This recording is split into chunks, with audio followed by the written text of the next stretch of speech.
चित्रकूट की पहाड़ियों में कई सारे ऋषि मुनि रहा करते थे। यहाँ रहने वाले ऋषि ब्रह्मचर्य का पालन करते और निरंतर अपनी तपस्या में लीन रहा करते थे। इन्हीं ऋषियों में से एक ऋषि थे निकुंज। निकुंज ऋषि को ये नाम उनके गुरु ने दिया था। दरअसल निकुंज बचपन से अनाथ थे और उनका ये दुख भरा बचपन बनारस में बीता था।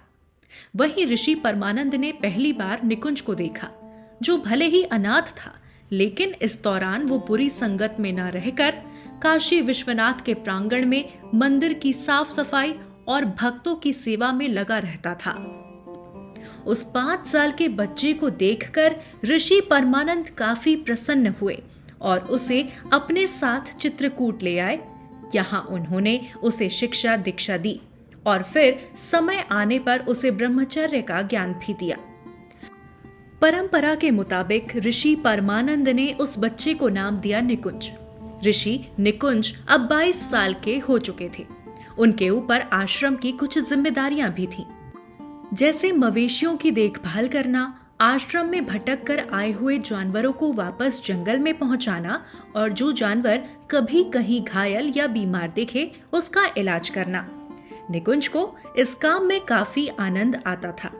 इस कार्य को करते करते वो बड़े ही पशु प्रेमी हो गए थे।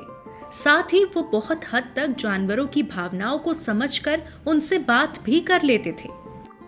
एक दिन की बात है जब हर रोज की तरह निकुंज जंगल में घायल जानवरों के लिए जड़ी बूटी लाने जा रहे थे।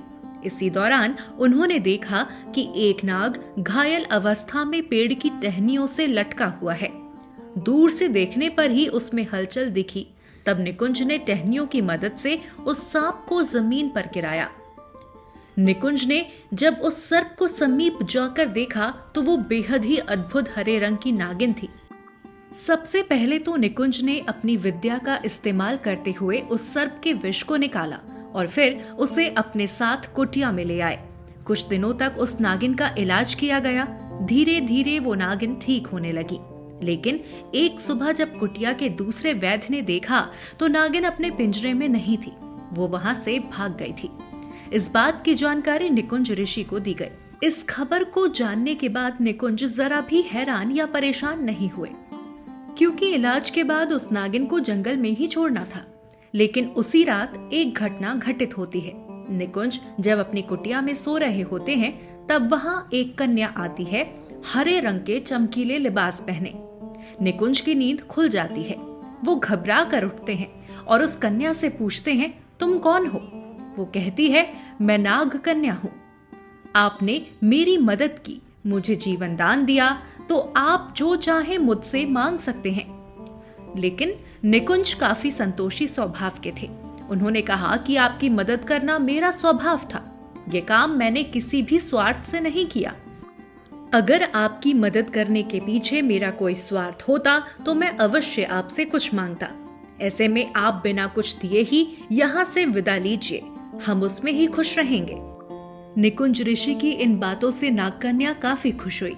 उसने कहा, ठीक है, आपको कुछ नहीं चाहिए, लेकिन फिर भी मैं आपको ये वरदान देती हूँ कि बड़े से बड़ा जख्म आपके स्पर्श मात्र से ही ठीक हो जाएगा, चाहे वो किसी इंसान को हो या फिर जानवर को। इतना कहकर नागकन्या वहां से गायब हो गई। नागकन्या के दिए वरदान के कारण उसके अगले दिन से ही निकुंज ऋषि के पास इलाज करने की अद्भुत कला आ गई और वो पूरे विश्व में काफी प्रसिद्ध हुए। दोस्तों, ये कथा आपको कैसी लगी? इसके बारे में हमें कमेंट करके जरूर बताएं। साथ ही इस कथा को अपने दोस्तों और परिजनों के साथ साझा करना ना भूलें।